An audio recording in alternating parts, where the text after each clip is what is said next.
It is Wednesday, September 4th, and it's been a couple days since we were at the property, and big changes have happened. The pile of roofing has grown substantially because they have taken down all of the roofing from the south side of the house. And we were here 2 days ago, that was all still on, so they've taken it down. They've put on the first layer of zip board. Those rolls are the tar paper that are ready to go on next. And they've also, and I'll move so you can see it better, but they've also completely finished the front part of the porch roof. And so in terms of taking things apart, the kitchen is the last roof to come off. This porch roof on the south side is going to be the last piece to be done because that's how they're getting on and off the roof to do all of the other pieces. But look, there is a completed roof. It's hard to tell with the daylight being the way it is, but this is the same green as the rest of the roof, and that part is all done. So that part is the area of focus now. And the porch, which is mostly done. They still haven't done the roof of the porch yet, but all the railings and all the footings and things. And in fact, a couple of the guys are working on that one support that was kicking out, so that's really good to see.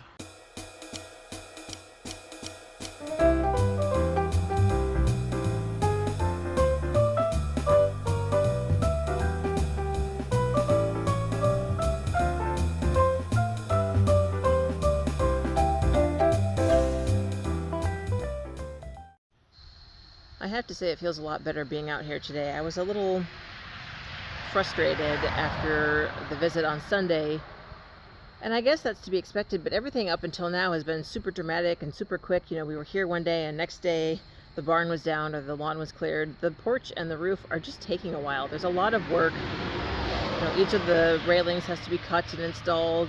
Even though it's September and the temperatures are cooler, it's still quite hot up on that roof, so they can only work so long, you know, before it's just way too hot for them to be up on there and they need to come down and take a break. So it's very satisfying to see large leaps forward in the roof process being done, and yet it also feels like it's a lot slower than some of the other projects that we've worked on. And I think that's normal. I mean, the roof is a huge part of the process, and the deck, I keep calling it a deck, the porch is also a huge part of the process. So it's nice to know that that feeling of frustration was short-lived and temporary, as I had hoped it would be.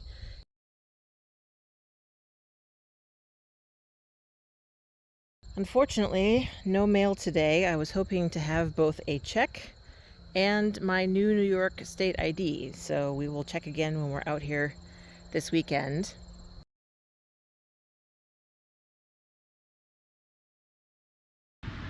Peter and James were talking earlier about the stump that is holding up that corner of the foundation, and James jokingly asked if I was going to be okay with losing half the stone pile they've been collecting for me. I'm absolutely okay with it. I had hoped to use it in the garden, but I'm very happy to have it go back in the house if that's the raw material they need.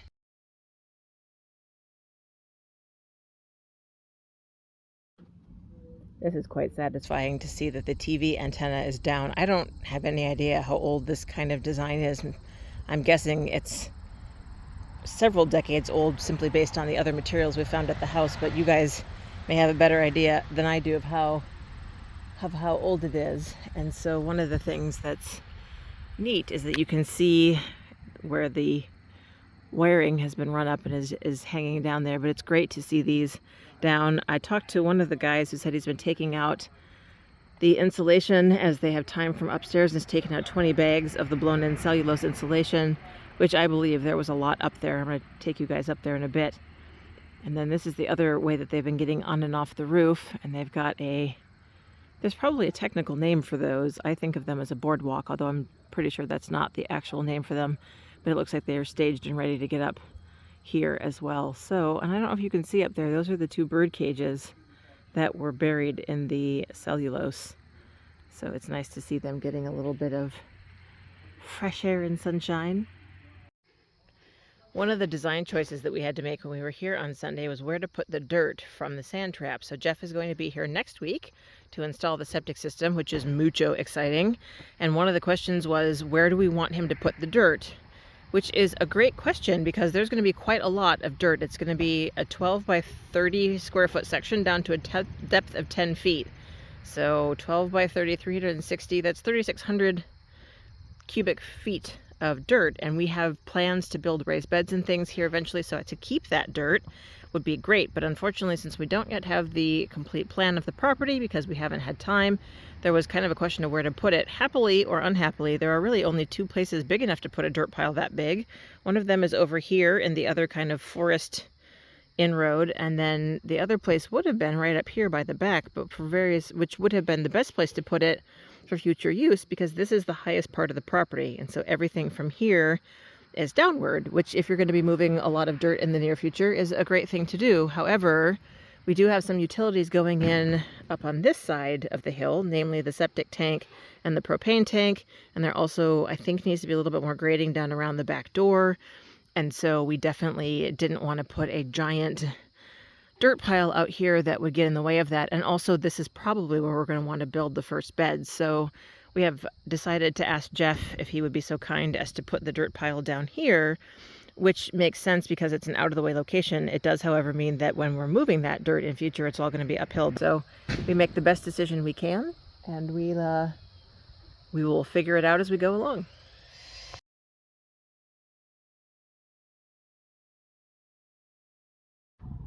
Looks like we have neighbor kids down the way. The school bus is stopping to let them off. That is very exciting to know. To ask Karen or Autumn who those kids might be.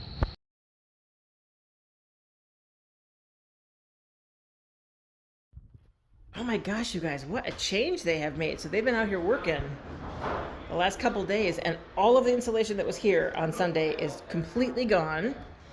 Here's the pile of stuff that was worth saving. September, October, November, December. A whole set of 1977 Reader's Digest. 71. Interesting. Interesting. Well, if you know anybody who would love them, you're welcome to pass them on. They're not in great shape. None of these are in great shape because they've been sitting in it. That one has bunnies on it. What are you? Are you also a Reader's Digest? Yep. You have bunnies. I do like bunnies. Just kind of 1971 is when those were put up there, so that's during Bob's tenure. Why they were put up in the attic, I don't know. So that came out of the attic. And then let me show you the biggest change, which is the pile here is gone, or almost gone. There's just this last little bit of it left, which is really, really cool. And then just let me go up here and into the attic, and I took some footage for that, which I will show you in just a minute. But I want to show you a couple more things that came out of the attic. Clothes hangers, which we definitely don't need. And no joke, you guys, and maybe this is a little inappropriate, but I'm going to say it anyway. When I first saw this, just out of the corner of my eye, I thought it was a chamber pot. It's not. It's some kind of, vessel. If you recognize that, you let me know what you think that is. So here we are. Oh, here's a great shot. Here we are looking right out on the kitchen roof. This is the last bit of roof that needs to be taken off. And you can see the decking and just how thin that metal. I mean, I guess the point of metal is that it's impermeable. It doesn't need to be thick, but I'm quite surprised at how thin those sheets are when all is said and done.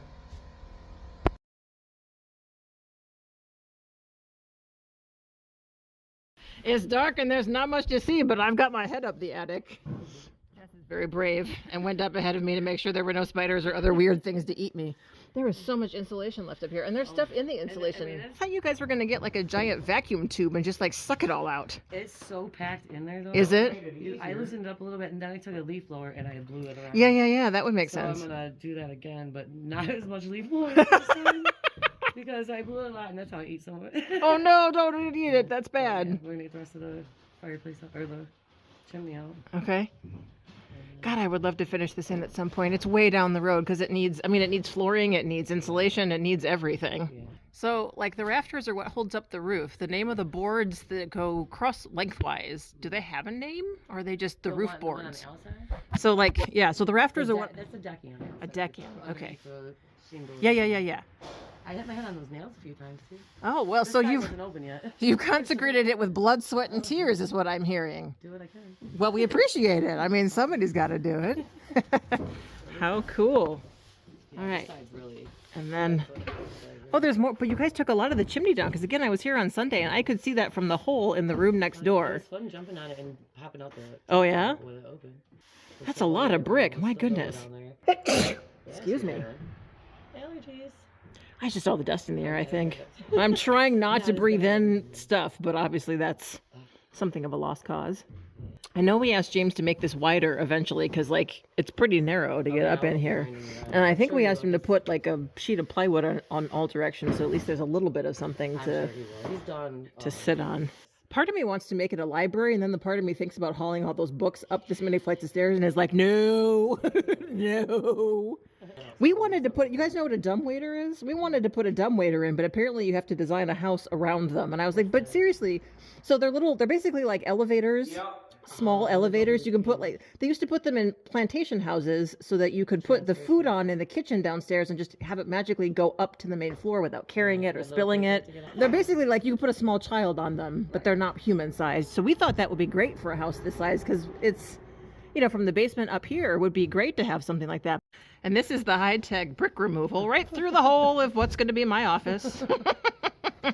And then out the window from there? You guys checking them out the window or carrying them? Well, I think so. The window. We're hoping to save in a lot of the bricks so we can reuse them on the property. Save some of these? We had talked about saving quite a lot of them. Okay, well. If that's possible. We're saving whatever we can. I mean. Yeah. No, I get it. Some of these things are not savable. Like, do you want them to look like that? Be savable? We're gonna put them in the garden and stuff. I don't care. Okay.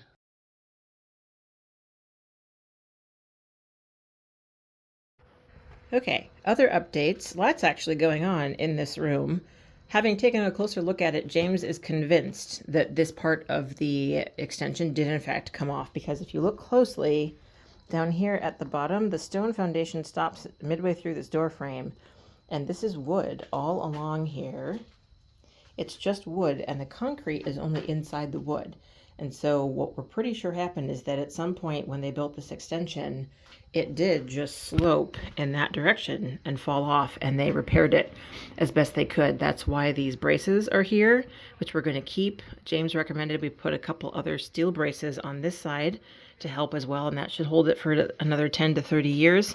Eventually we will need to invest in raising up the foundation, the wood foundation, and putting an actual proper foundation underneath, but for the moment this will work.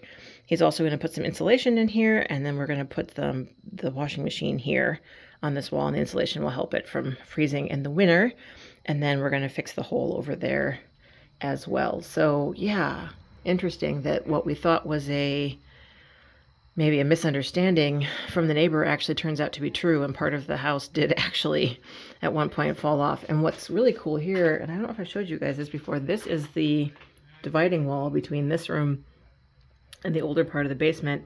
I don't know how old that wood is, but it is old. It reminds me of old barn wood. They did also check the root cellar, which is the other part that holds up the kitchen and the room right behind here, and the root cellar is fine. So whatever fell, it's just in this room. We had hoped that this was going to be a standard door replacement, but it turns out that this is not a standard door size, which is no surprise to, well, really anyone.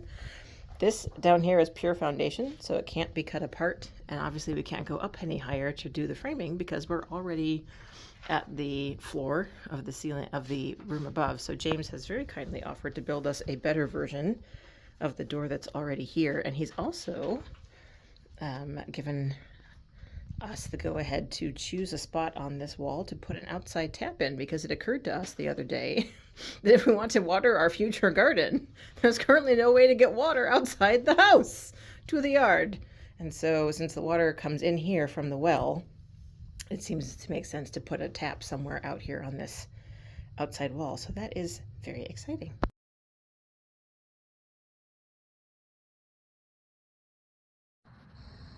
To be able to hear people working inside the house gives me some sense of what it will be like when we live here. Now, obviously, there's only Peter and I and not a crew of 5, but to hear somebody walking around upstairs, to hear noises in the house, to hear a door open and closing, that is all weirdly comforting.